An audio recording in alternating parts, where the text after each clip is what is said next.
You're listening to the Comic Crusaders Podcast. I am your host, Al Mega, CEO of Comic Crusaders and Undercover Capes. In this show, I'm sitting down with creators from all walks of life to talk about inspiration, process, the lessons they've learned, and a whole lot more.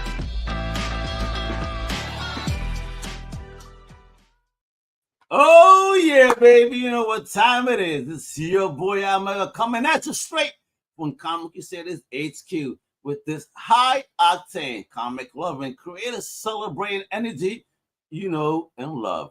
Now, today, woo, baby, that's right. We're going to be diving headfirst into the wild world of satirical political madness with not one, but two. That's right, baby. Two trailblazing creators, right? These two legends are dropping American Greatness issue numero uno. That's right. A politically charged, laugh out loud, hit you in the face kind of comic that pulls no punches, but goes all in. So let's crank up the hype, baby, and let's roll out that red, right, and ridiculousness, all right? As we hit him with 16 of the wildest, funniest questions, let's bring the two bad boys themselves up to the stage, Mr. Fred Millard and Seba Valencia, baby. How you guys doing? What's poppin'? All right, doing great. Thank you so much for having us. No, Thank you all. I'm excited. Thank you for coming on. I have some fun and talk some humorous comics with a little taste of the real world sometimes. Because, I mean, shit, in the America we live in today, if you don't laugh, you're going to be under the grave real quick. You know what I mean? Because it is wild. Like, people cannot make the shit up that is going on nowadays in the world.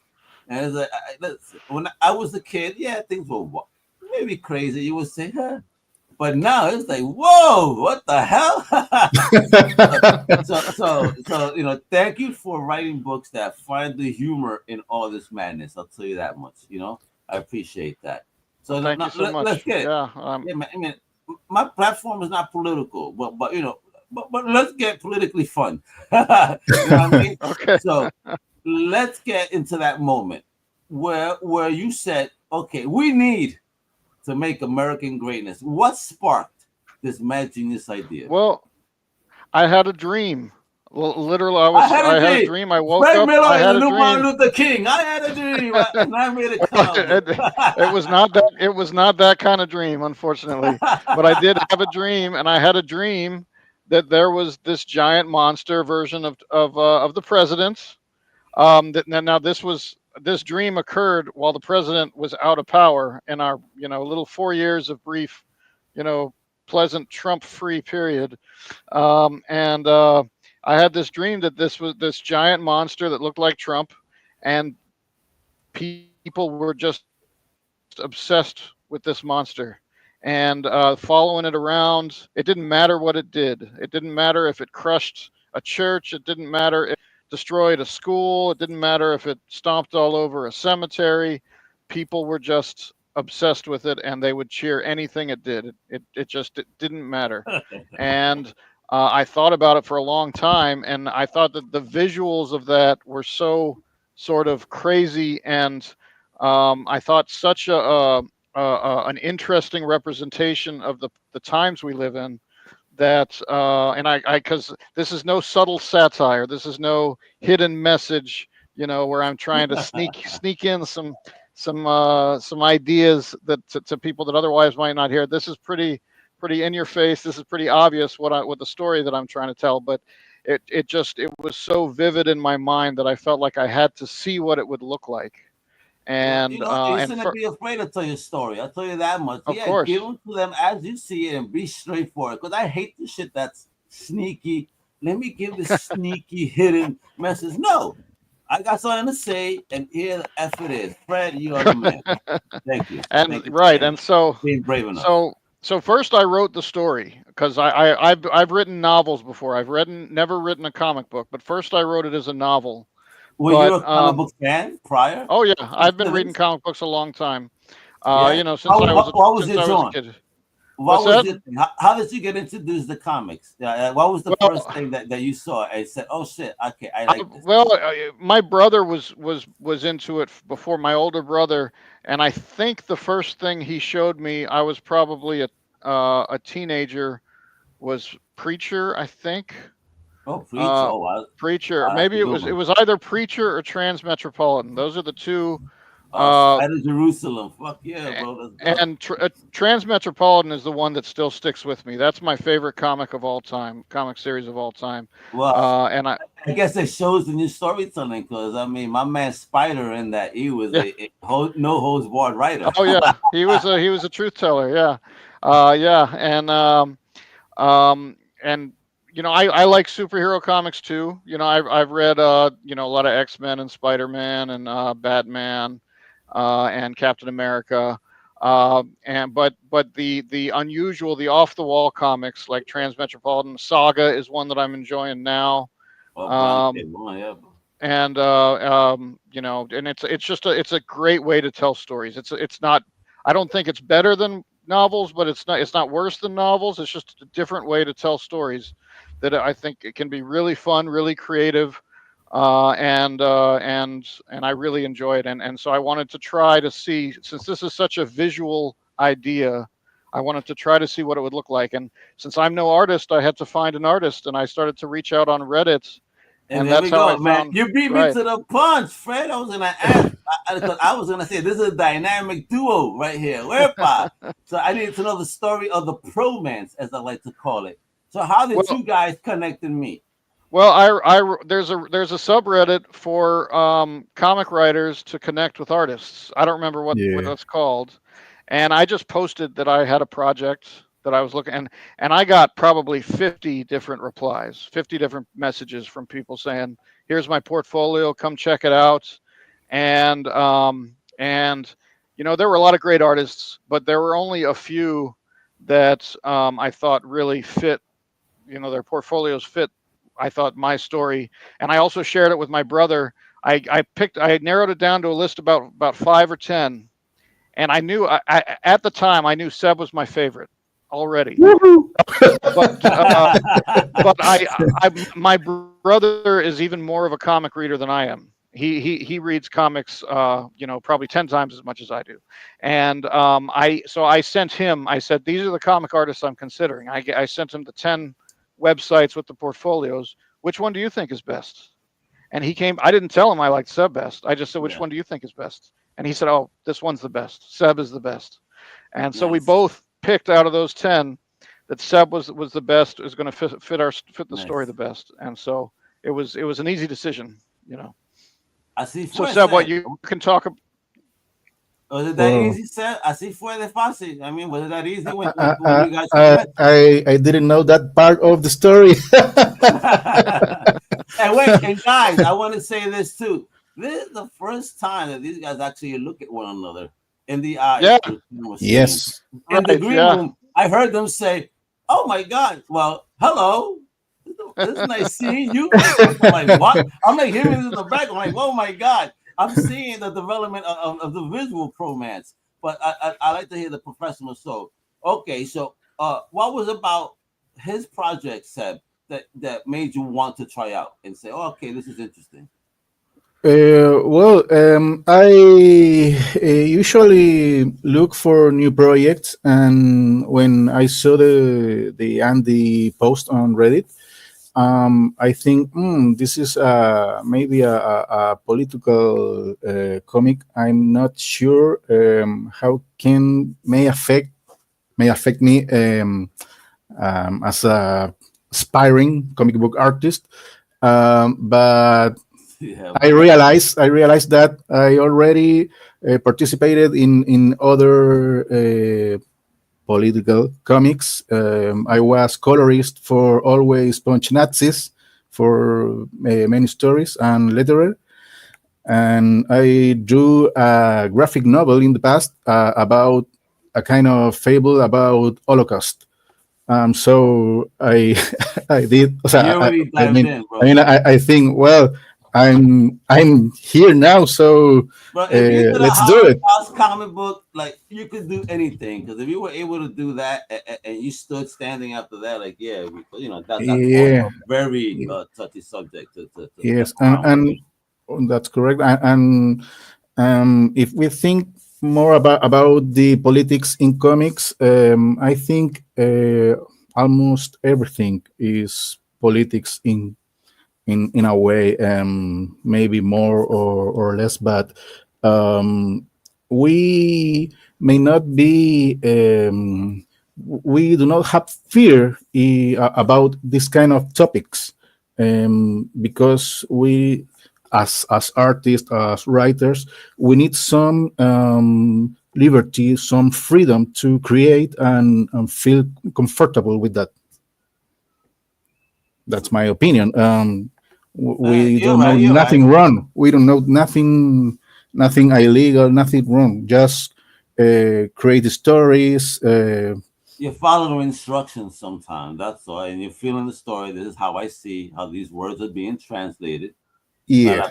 La translación es todo, pero some people, unfortunately, because politics is such a sensitive topic, and I mean, and then to even touch it in comics with humor, and nowadays, what is humor? It's like Mhm. even humor itself is a sensitive subject, if you will. So, how do you guys handle that balance of politics and humor? Well, that's a good question.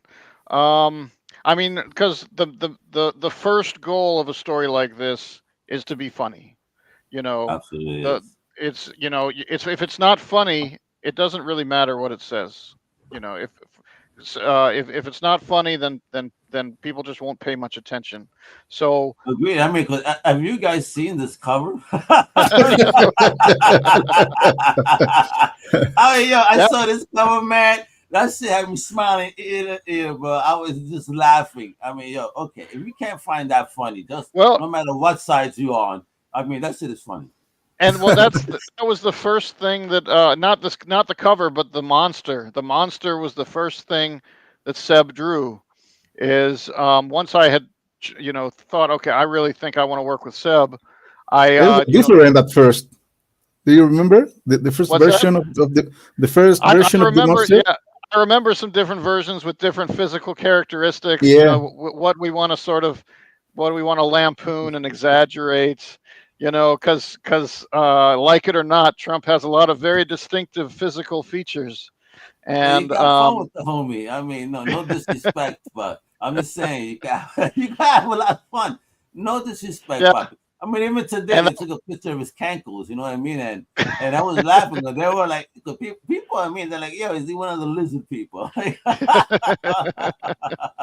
yeah, and well, it's always been such a. I mean, his I guess some part his physical nature has always been such a big part of his image. He And wants to project this image of like a powerful, strong man, yeah, and he's just, maybe when he was 30 or 40 years old, you know what? but He's like trying to be what Andrew Tate is trying to be, but it's like you know what? We need listen. What Andrew Tate is, the one Donald Trump is. Maybe just meet somebody in the middle that actually has the physicality and health. You know what I mean? And, yeah. and maybe and be a man where you don't have to be a dick. Because being a man Well, doesn't mean right. you I have to mean, be a well, dick. You know what I if mean? you right, if I mean, we could get into so many things about how I think he's twisted masculinity. Being a man is not about hurting people or bullying people or pushing people around. Yeah, It's man. I about mean, it's about knowing you have that power, but not doing it. it's about taking care of people. If you have Yeah, power, it's love you first. right, you use it to help people Yeah, and but again, protect that's what I'm people. saying though. What power for me is like knowing it. Like, yeah, I could stomp the shit out of you. You know what? Why should I do that? I'm gonna give you Right, kindness. I'm gonna give my other hand, and and go right, with that, knowing that I can, but I won't. Why? What's the point? I mean, this right, man, right. the way the world is So going, yeah, and all so these the stupid conspiracy theories. Let's go.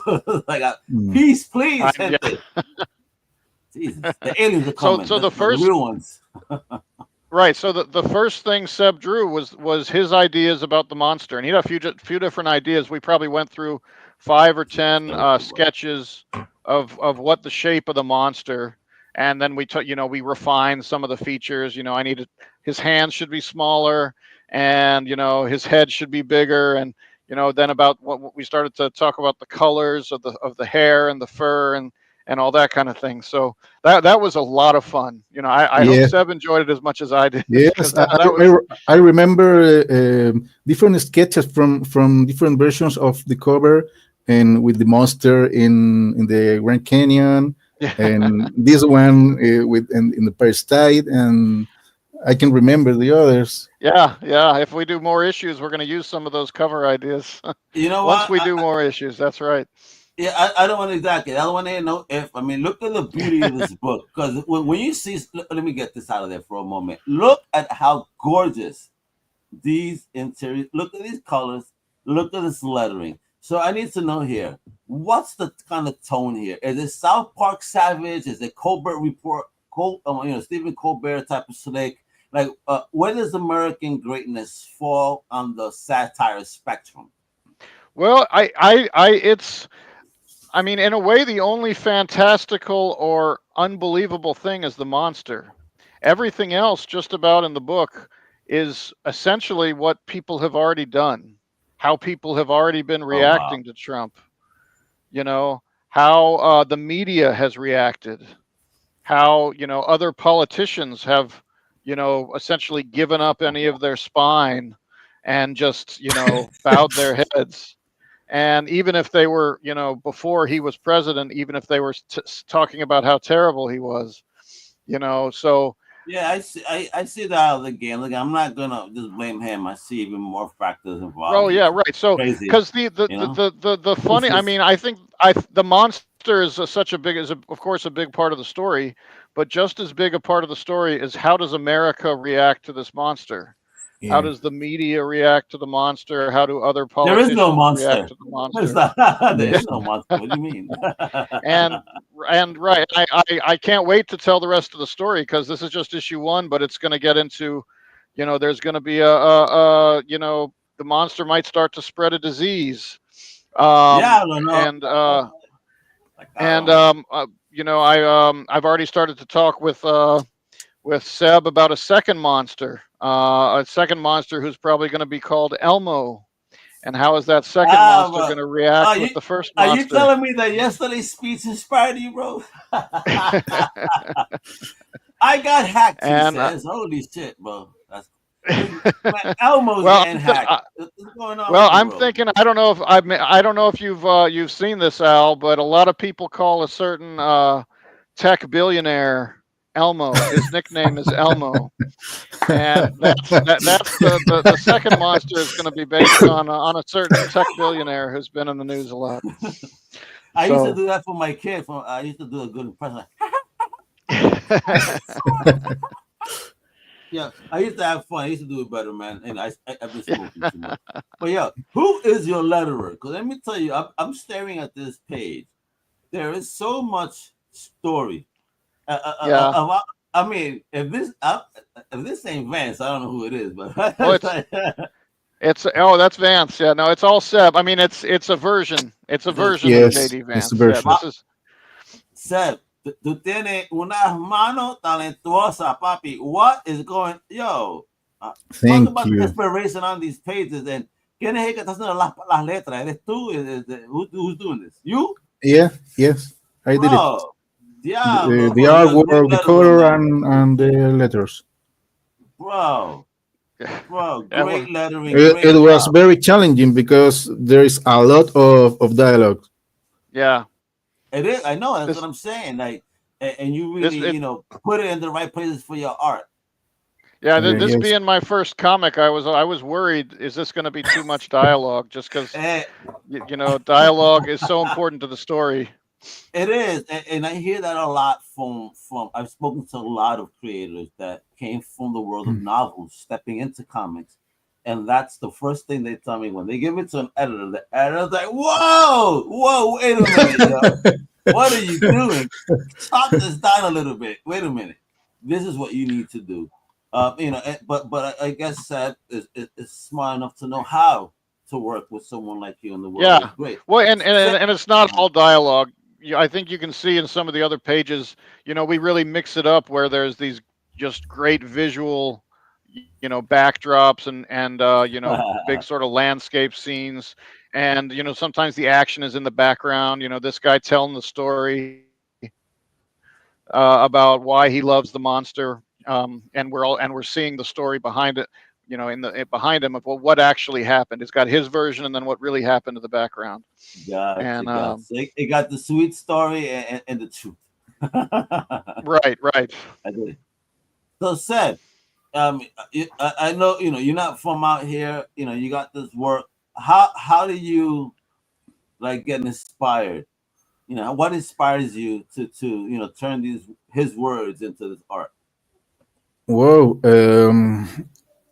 I'm not sure if you, Fred, mentioned me Transmetropolitan as a reference. I think I did. I think you. That was Yes. one of the first questions you asked. Was Yes. what comics do I envision the style of art? Okay. Yes. So I searched some references, but at the end, I drew what I drew, and I don't know if I pick some specific reference or inspiration. I'm just trying to have fun drawing this and try to make my best. I'm very insecure as a artist, so I'm always asking my wife or some friend is I'm on the right way, or if they like my art or something like that, because I'm trying to feel confident with my art. I'm not feel really confident, so I try to enjoy tú the process. Estás loco, bro. Tu arte está Oh, no, de calentura, papi. Olvídate. You can talk when Spanish. Listen, YouTube is gonna put little, translations. So I don't care. So if you feel comfortable talking Spanish, vamos. oh, don't worry, no. Yeah, feel free to speak Spanish. Yeah. Yeah, No, I think this is more common than I thought in the past. I don't know what it is, but I'm trying to enjoy the process. Finally, Okay. that's my philosophy. Enjoy the process. Have fun Entonces, doing what you do, and but let me ask you, in that process, meeting Fred, right, and building the comic, and this is the first time you actually see each other. yes, Like yes. working just through email. How is that for you? Do you find it to be easy? Do you like that type of style of work? Do you prefer to work in person? I mean, Well, because this is such a different day and age. I come from an age where people used to go to an office. You know what I mean? yeah, And yes. now, I mean, a writer and artist is doing this shit through email without even seeing each other in two different countries. That shit Yeah. blows my fucking mind, bro. Two different continents. Yeah. Constantly. Probably So 2,000 miles away. Diablo. So, ¿cómo tú tratas eso? How do you work with that? It's not a big problem for me. Actually, this is the way I do almost all of the comics I do or I color. The only thing the only thing I think is what just different is the way of the script layout. Because the background of Fred and the traditional script I usually It's novel. Yeah. So talk about that. Like you introduce him with the story, but you again coming from the world of novels, like you give him a script that probably blew his mind. Like, huh? Like, did you research ahead of time about sending a comic book script as opposed to a novel script? I did. I did my best to translate, because I essentially had it written as a novel, the whole story, not just issue one. And so for the first issue, the panels of the first issue and the story that the first issue tells, I cut that, to that text out, and I tried to translate it to a comic script, but it was probably not what what Seb is used to, and so Seb did a lot of that work himself. I would say this is what happens. I think it'll take about a page to do this scene, a page and maybe 4 or 5 panels, and then we can have a 1-page, a single panel page that shows like a zoom out. This is the whole scene of what's happening right now, but Seb did a lot of that work himself. So I have a question for you guys. What's the dream reaction here for the book? If a politician actually reads this, what would you want their response to be? I would just want them to laugh and to share it with other people. Like laugh, yes, that's the key. Find the sense of humor, please. Well, I mean, and exactly the sense of humor. Even speaking a little more seriously, I mean, I think the thing Trump hates the most is to be laughed at.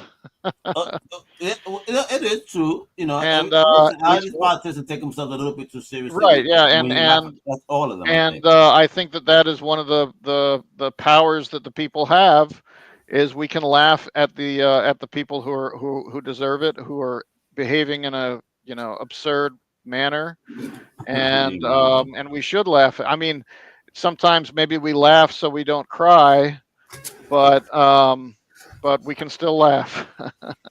Yes. All right, let me ask you, Allegory Squad, are there any Easter eggs or hidden messages that maybe fans should be on the watch for? Well, there are many Easter eggs of a very small small scale Easter eggs. One thing that the story has is, other than the monster, every location they go to is real, and most of the characters are based on a real person. Okay. So wait a minute. Wait, he ain't playing. Wait, Paul, let me bring that up on stage. Yeah, that's a real place. That's a real place. Yeah. So every town, and because I wanted this to be kind of a very American story, that was really authentically American, even if the monster is not real.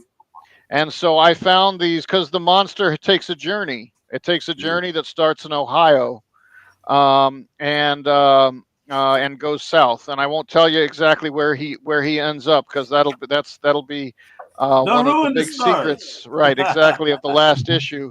But it's a journey through a big chunk of America, and I wanted to show what that part of those different parts of America look like. And so it's real cities, real towns, even real restaurants, real diners, real churches.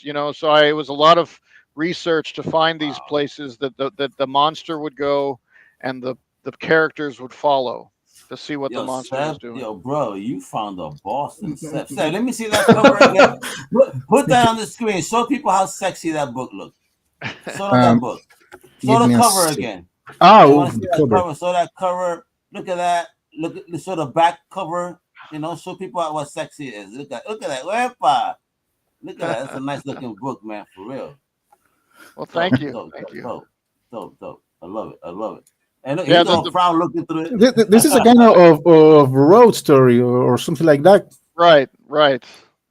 Yeah. It's a road story. It's in a way, it's a road trip story. I mean, because you got this camp of journalists and followers and the obsessive fans that are following where the monster goes, because the monster, you can't control where the monster goes.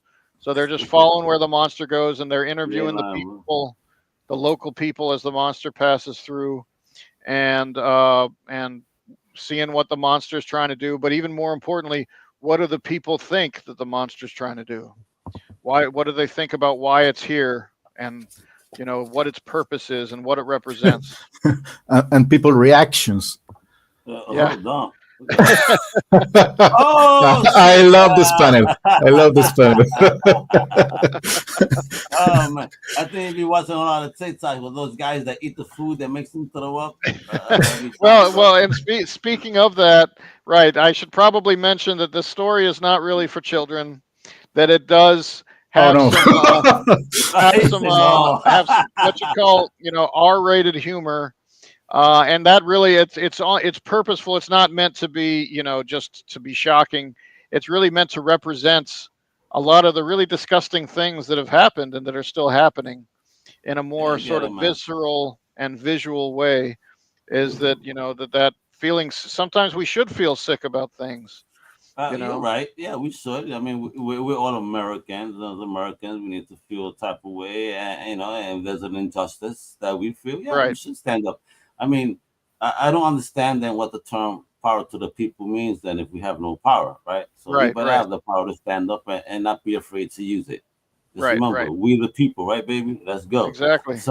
So future fire is incoming, baby, right? So American greatness. So you actually want to expand this, like if you could get past this issue one over here, like how many issues you have planned?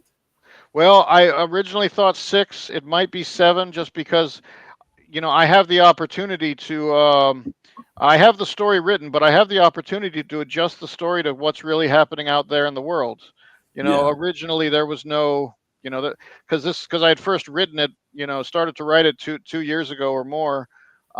It was there was no Elon Musk character because he wasn't a big part of politics 2 years ago, but he's became such a enormous part of American politics and probably world politics and world events that I feel like I have to represent that in the story, that would just fit in the story. And I think the way that I'm going to do that is a second monster that's going to interact with the first monster in some really hopefully humorous ways, I very foresee amusing you ways. doing 12 issues now because based on what you just said and how you added because of that new news.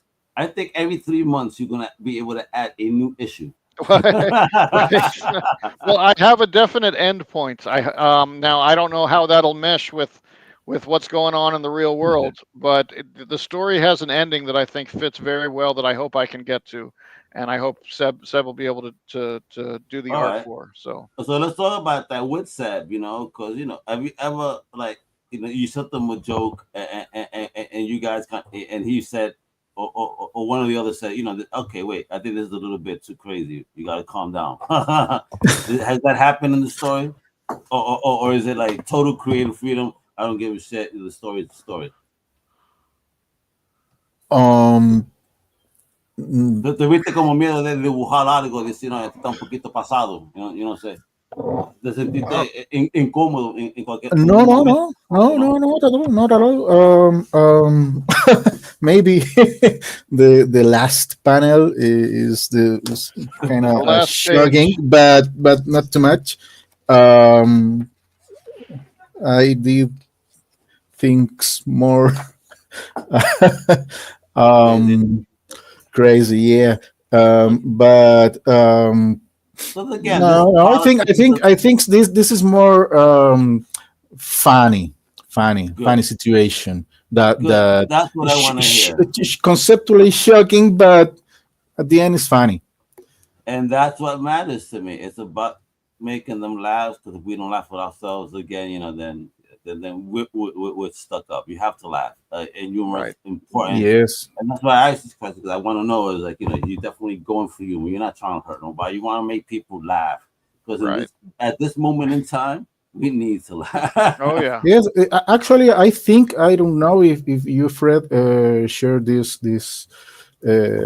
same thought about that, but I think in this issue, the main characters are the Right.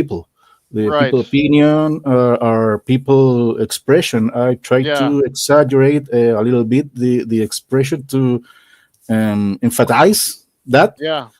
Yeah, I mean the monster is almost like a sort of a natural force or a setting, almost like sometimes a story might take place during an earthquake or during a hurricane or during some sort of terrible natural disaster, or maybe during a war, a terrible war, or there's some sort of crime in the background or something like that. And but the probably the most important and part of the story, and of the what I'm trying to say, or what I'm trying to represent, is this is how America reacted. This is what America thinks, or at least this is what many Americans think about this. And it's not so much. I don't think that I explain. I don't think I can explain everything. I don't understand everything. but I think I can represent a piece of it, a piece of how some people are thinking. Why do so many people seem to love, this monster? It's baffling. I still don't quite understand it, but I did talk to some people, and I certainly read a lot online, a lot of commentary, a lot of and another sort of Easter egg is not only are so many of the characters based on real people, many of the words are based on real words people said about Trump. People talking about the monster. So, somebody who really wants to dig into this could try to find out, who is this character supposed to be? This thing they're saying about the monster, where does that come from? That sounds familiar. Maybe that's something that somebody really said. And it's really about how can people justify to themselves accepting something that seems so ridiculous, or so sometimes so terrible, so harmful. I see. All right, so comic fans and political junkies, like, who's gonna love this more? Who's the ideal reader for I think somebody who's fed up with politics and wants to but was willing to laugh about it. Now another thing, I mean, the people who love politics, they may also like the story because they can try to dig into and find, what are all these, who are all these people representing, because there's a lot of little jokes, that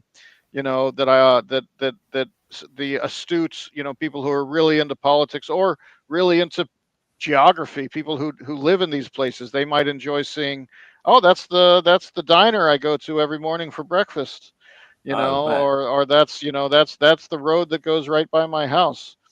So I think it's for people who who are willing to laugh at themselves and laugh at absurdity in America, laugh at American politics, I think is the audience. So, you guys have met here. Are you guys going to meet again in person, and get signatures of this book out, or what? What's going on? What's going on with the universe over here? Once we get a movie deal, I'll fly Seb up to Los Angeles. We'll meet with all the studios, and we'll get our we'll get paid. We'll get settled. We'll create maybe a little comic empire. I have some other stories to tell. I love it. All right. You talk in the movie, but ahead of the movie, let's talk about this. Then let me put this in your head, guys. I want Seb to give me a name right here.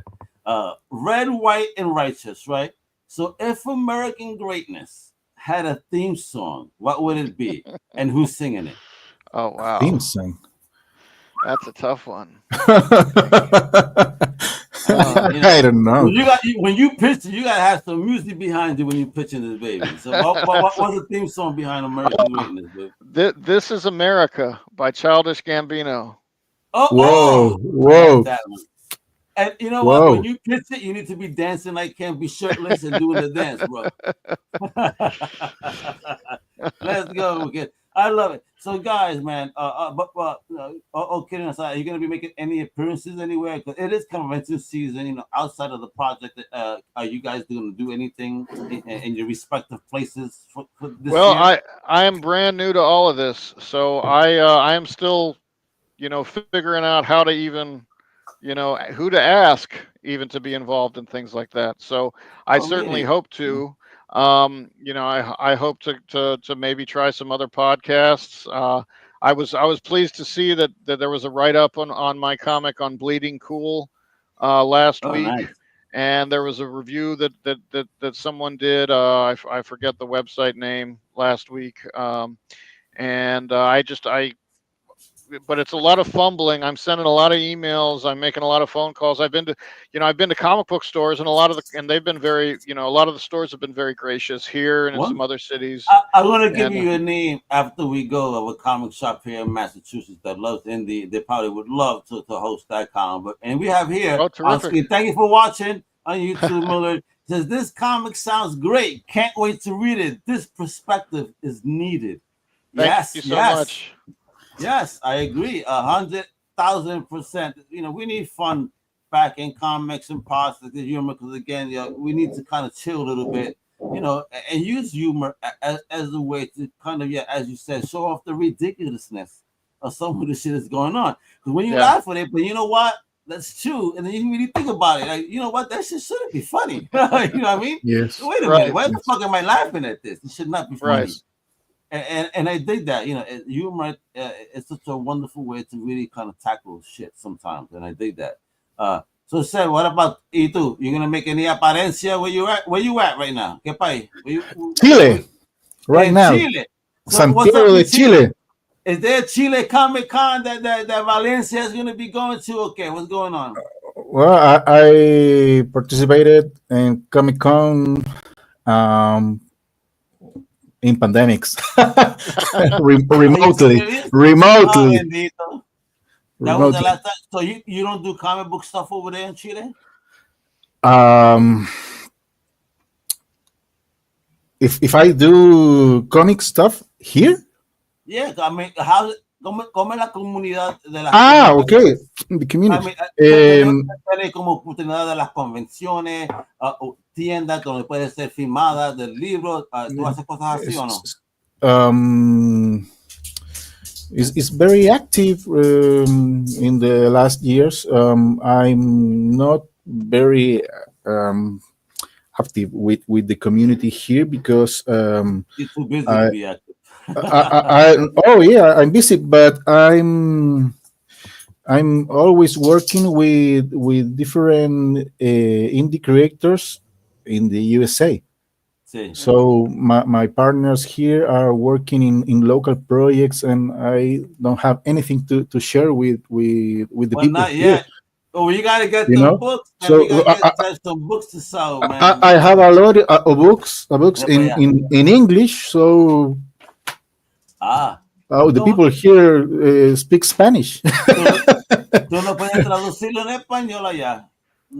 Yes, I can. De hecho. Para mí sería fácil, es posible o es carito. Yo no entiendo cómo es la publicación allá, ¿me entiendes? So, comparado con los Estados Unidos, también, como para 100 libros. Es igual. I'm just asking about publishing out there in Chile, you know, if it's kind of the same cost or not. Because again, you know, just to get these translated in Spanish would be a good thing. Because there is a big Spanish market, and one time I got some DC comics in Spanish, and they were so different. It wasn't cornered edges; they were rounded edges. Oh, really? Huh? Yeah, they look different. I'm like, I never seen this in a comic book. They were Spanish and they look cool, and just a translation. And being I grew up, in New York, but with Spanish parents that only spoke Spanish. So I read Cantinflas comics, and what's the other guy with the hat? Oh my God, con el gorrito rojo. No Cantinflas, el otro gordito con el bigote. Queda fresco. Oh my God. Oh my God. I used to watch, Jorge Porcel, which is like the Spanish Benny Hill. It was wild. Yeah, so that's my gen. So that's the type of humor I grew up on. So I like to see Spanish things like that. It always amuses me. So I think that if you translated this book out there with what the cover is, like, fuck, let me put this motherfucker back on. Look at this shit. This is bro, look at this. Yo, qué baboso, bro. That shit is hysterical, bro. Well, if you know a good translator, we could look into that. At least for the ebook. I know the getting a print copy is hard, but at least for the ebook. Make it for the ebook, bro, and make a T-shirt out of that using a nice purple, navy blue T-shirt. That way it blends in nice. Because that is just, bro, please make a T-shirt of that. That is so funny. When I'm telling you, every time I see it, this makes me smile. I can't wait to show my friends. Like, you see this? All right. So what's next for you guys? What's the next thing we could expect? This baby is live right now, folks. I mean, if you want to buy it, you could go visit 2 places right now. You go to Indie Planet, American Greatness, numero uno right there, or you can always go to Amazon. The links are also in the show notes, all right? Big Boss. And my man Fred, he done be playing with the show. So he's too busy writing, getting the next issues out, this beautiful saga. But Seb, while working, also wants more work. He hungry out there, in Chile. Oh, So yeah. give me my work. I want to build comics. I'm going to be the next legend. That's right. He already is for me because beautiful artwork. You can follow him on Instagram, right there. Mr. Seb Valencia, Mr. Seb Valencia, Mr. right? That's Mr. Seb Valencia. Yeah, exactly. I want to say, MR. don't say Miss. It's not Miss Valencia. It's Mr. Yeah. All right. Oh, Yeah, get it right, mi gente. So, Seb, unas últimas palabras para artistas que son, ¿sabes?, de afuera de los Estados Unidos. ¿Qué tipo de palabras le puede dar de entusiasmo? Estaba en español entonces. Vamos. Sigan, efectivamente, para la gente que es de afuera, que escucha que a veces que Estados Unidos es un país de oportunidades, para los artistas y la gente que trabaja haciendo cómic, efectivamente es un lugar de muchas oportunidades, pero también tenemos que pensar que hay mucho talento afuera buscando estas oportunidades. Y hay personas como Fred, a las cuales nosotros podemos ayudar a llevar a cabo su proyecto. Así que sigan haciéndolo. No es fácil trabajar en esto, es difícil, es duro. Como dijo Jack Kirby, te rompe el corazón a veces, pero hay oportunidades y pueden ser muy buenas. Hay que jugárselas. Man, that's 100, man. That's right. Keep it real. Just work hard, get it done. Work with people. Don't be afraid. And like you said, yeah, man, this may break your heart, but it's going to be definitely worthy. You're going to learn. You're going to love. And Yes. I'm 50 years old. I've learned that I'm alive still today, baby. Don't you worry. What about you, my man, Big Fred in the building, bro? Being bold and brave, doing stories like this nowadays. What type of advice, words you have for potential writers out there? Well, you got to write. You have, if you're not selling, you still got to write. Because I realized, I've written some novels. None of them have sold well enough for me to quit my day job, unfortunately. So, Not yet. but writing is what I do, whether I make money or not. I have these stories and they have to come out, and, I hope people like them. I hope eventually I'll be able to sell enough to make writing my full-time job. But even if you just write for 30 minutes a day, then you're still writing. So, you find the time. Even if you write 100 words a day, if you write 50 words a day, you're still writing. So find the time to write. And there's not one way to write. There's a million ways to write. You can plan your story, plan the whole story in advance, or you can just start writing, or anything in between.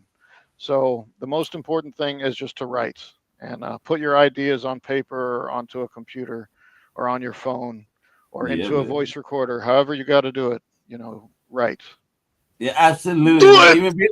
Yeah, exactly. Do it. Just do it! Time to wake it up in the middle of the night, writing notes that they sound like gibberish until you figure it out. You know what I mean? But you got it. Every day, sweep with a pen in hand above your bed with a notebook. You got this. Your friend is absolutely right. Just keep following. And like my man, Seb said to you, just work, put your work out there. Don't be afraid to step out. Again, there are so many creators out there that are trying to put out there the stories. So you know what? Collaboration is a beautiful thing. And look what this project made over here. American Greatness, available now. You got Kindle editions, starting at $4.99 instantly, baby. Instantly. Now, if I wanted a print copy, how much is that? I'm jealous because Sam got the print. How much for a print copy? Well, that's the Indie Planet that I've only found the one printer so far that I think that has made the quality that the story deserves. This one. So that Indie Planet link is the print. It's $5.50. The $3.99 is their PDF version, the digital version. So $3.99 PDF, $5.50, 36 pages. Right. Oh shit. Yep. And now if you're at a comic book store in Washington D.C. or in Toronto, those are the two cities that some of the stores have physical copies of the comic right now. Hopefully we it'll gotta be in more get you over cities. to the East Coast. We gotta get you over to the East Coast, and with San Diego coming up, come on, bro. You have such a missed opportunity here. You gotta come up. It's next week. You gotta have a Yeah, I wish I presence. could. Yeah.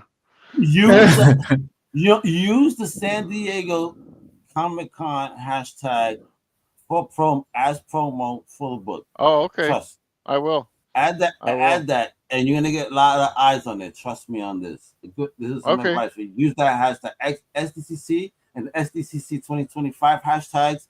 As you share the book, buy it now. People are gonna pay attention. Like, oh, what is this within this? And I'm just telling you, man. Right now, it's hot. Like, I went from 7 emails in my box like last weekend. I said, oh, thank God, I finally got it down. I'm back to almost 200 because of all the goddamn news I'm getting from it. I'm like, y'all murdering me. I almost cleaned my box. Fuck.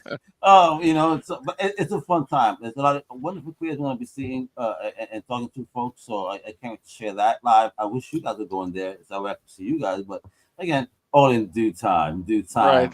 This universe gets built, man. The American greatness, you, baby. I cannot wait, folks. Again, I'm gonna show you this cover one more time because there ain't gonna be no better cover this year than this.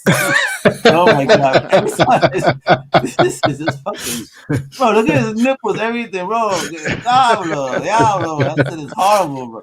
My man went in deep when he drew that shit, bro. Oh yeah. He went in deep.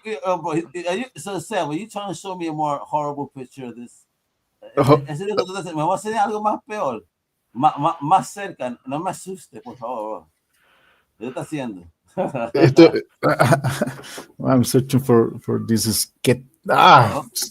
Oh, it might be hard to see that one. Oh, a little bit. You can see the face. Yeah, that's right. Yeah. He looked like the son of Godzilla and shit. Oh my God. Yeah, crazy, man. This is gonna be so much fun to read. All right, folks. So what it is, man. Again, pick up this book right here, American Greatness Numero Uno. You go to Indie Planet, you go to Amazon. There's other ebook stores too. Kobo, Barnes and Noble, probably just about any place that sells ebooks. You should be able to find it. Anyway, they got those ebooks, baby. So get them. But we need some physical copies. We want, we're collectors. We want to smell the ink, and we want to get those copies. So that way, before this TV show comes out, we need you to sign those copies. So that's we can right. slab them. That way you can see them slabbed, and you're like, oh my God, guys are slabbing our books. What the fuck's going on here? And then you can follow Big Seb over here on Insta. Again, Mr. Seba Valencia, baby. Again, all the links will be below too, baby. Show the love. Thank you guys for your time. I really do appreciate it talking this book. Based on the energy you guys are giving me, I know this is going to be a hella funny book and a fun book and much success on this side. I want to see this be like 125 issues. Let's go. Seb, you have a lot of work ahead of you. Get ready. All right. This is not just American greatness. It's gonna be the next great American novel.